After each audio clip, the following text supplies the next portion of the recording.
بہت important hearing تھی supreme court میں. عمران خان صاحب کی پٹیشنز تھی, 3 پٹیشنز, اور 3 ممبر بینچ تھا, جیسے سمرتا بندیال, جعفر خان مندوخیل, جمال خان مندوخیل اور ان کے ساتھ تھے مظاہر علی نقوی.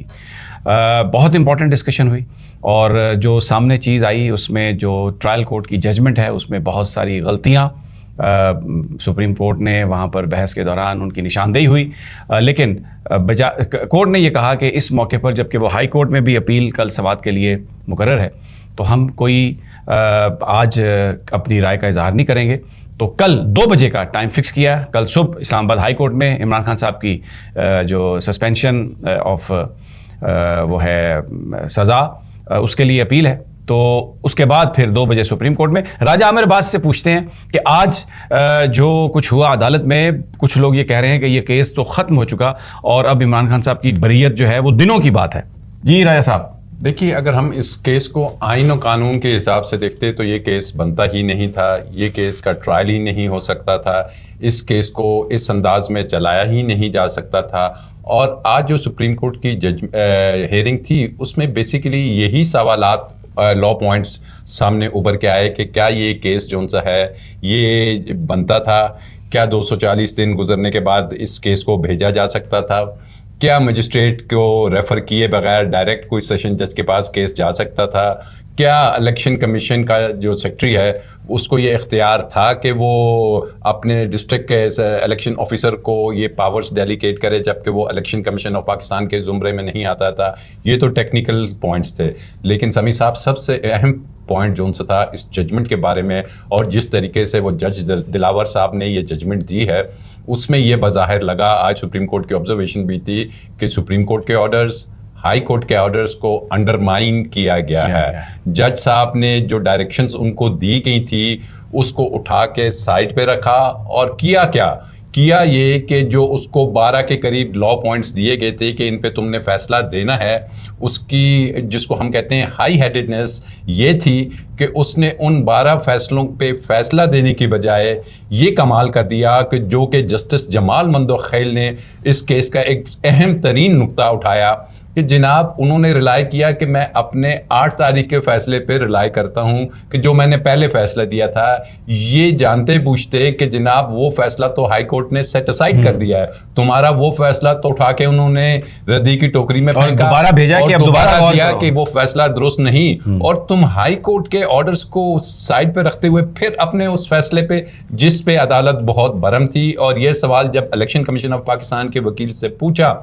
کوئی جواب نہیں تھا اس کے پاس, ان باتوں کا کوئی جواب نہیں تھا ماں سوائے اس کے کہ جی عمران خان صاحب کے لیے تمام انصاف کے دروازے کھلے ہیں. اور یہ اس کیس میں آج جو دوسرا سب سے اہم پوائنٹ تھا وہ تھا کیا انصاف تک رسائی عمران خان کو ملی, کیا ایک فیئر ٹرائل ملا, کیا اس کو ڈیفینس کے وٹنسز پیش کرنے کی اجازت دی گئی, کیا عمران خان کو مواقع دیے گئے یا ایک دن میں ہی یہ اسپیڈی جسٹس کر دیا گیا. یہ وہ تمام چیزیں ہیں کہ جو آبزرویشنز کے طور پہ نہیں آئیں بلکہ انہوں نے اپنے آرڈر میں نوٹ کیا, اور ان لا پوائنٹس پہ انہوں نے کہا کہ ہم فردر کارروائی کرتے ہیں, اور کل 1 بجے کا ٹائم دیا, 2 بجے کا ٹائم دیا. اور اس سے پہلے بڑی انہوں نے جب اس نے کہا نا الیکشن کمیشن کے وکیل نے کہ جی عمران خان کو تمام انصاف کا دروازے کھلے رکھے گئے تھے, تو انہوں نے کہا جی کہیں آپ کو عمران خان نظر آ رہے ہیں عدالت میں, دیکھا ادھر ادھر اور کہا مجھے تو نظر نہیں آ رہے, کہیں ان کو جیل تو نہیں بھیجا گیا. مقصد یہی تھا کہ انصاف کے دروازوں سے گزارے بغیر ان کو کچلتے ہوئے آپ نے جیل میں جا کے بھجوا دیا ہے, جس کی اجازت نہ ہمارا آئین پاکستان دیتا ہے, نہ سپریم کورٹ کے فیصلے, اور نہ ہی غالباً یہ بینچ دے گا. اور اس میں اب انہوں نے جو بنیادی چیز ہے کہ کیا اس عدالت کو جورسڈکشن تھی, کیا وہ یہ کیس چلا سکتا تھا, کیا وہ جس انداز میں اس نے کیس کوگنیزنس جون سا ہے کیا وہ یہ عدالت لے سکتی تھی یا میجسٹریٹ نے لینا تھا, یہ تو صرف ٹرائل چلا سکتا تھا. تو یہ بنیادی کوسچنز ہیں جو الٹیمیٹلی انفارچونیٹلی یہ وہ سوالات ہیں جو اسلام آباد ہائی کورٹ میں ڈیسائیڈ ہونے تھے, اور اسلام آباد ہائی کورٹ نے ان کو ڈیسائیڈ کرنے کے بجائے بھیج دیا ٹرائل کورٹ کو, اور 1 دفعہ نہیں 2 دفعہ, اور ٹرائل کورٹ نے ان پہ فیصلہ دینے کے بجائے اپنا پرانا فیصلہ برقرار رکھا, اور جس پہ عدالت نے بہت برہمی کا اظہار. اچھا یہاں پر ایک سوال ہے میرا رائے صاحب, اب یہ انہوں نے اپنے فیصلے میں بھی لکھا کہ انڈرمائن کیا اعلیٰ عدالتوں کے فیصلے کو, یہ نوٹ کیا اس چیز کو, تو اب جو جج ہے ہمایوں دلاور اس کے خلاف بھی یہ آبزرویشن کوئی ریفرنس کی صورت میں ہو سکتا ہے؟ اس کے مس کنڈکٹ کا اس کے بارے میں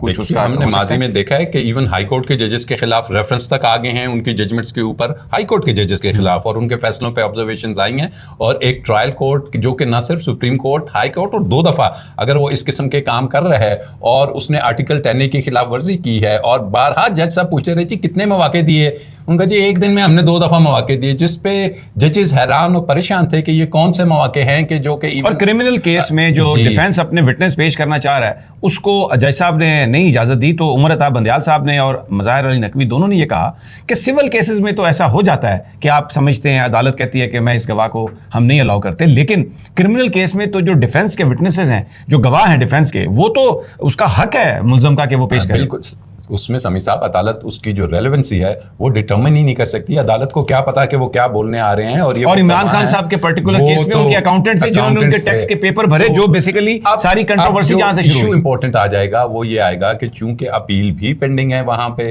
اسلام آباد ہائی کورٹ میں، اور یہ اتنے سیریس لا پوائنٹس ہیں. اب یہ بتائیے ذرا کہ آج کی جو ساری ہیئرنگ ہے اس کے بعد اب اسلام آباد ہائی کورٹ جو ہے، آپ کا کیا خیال ہے کہ کس طرح کل وہاں پر پروسیڈنگز ہوں گی؟ دیکھیے کل تو وہاں کی جو پروسیڈنگز ہیں وہ لمیٹڈ پروسیڈنگ ہے، وہ ان کی سسپینشن آف سینٹینس ہے اینڈ گرانٹ آف بیل ہے. موسٹ پروبیبلی کل وہ ڈیفینیٹلی الاؤ ہو جائے گی، ان کی ضمانت ہو جائے گی، اور ضمانت ہوتے ہی آپ دیکھیں گے کہ ان کو کسی اور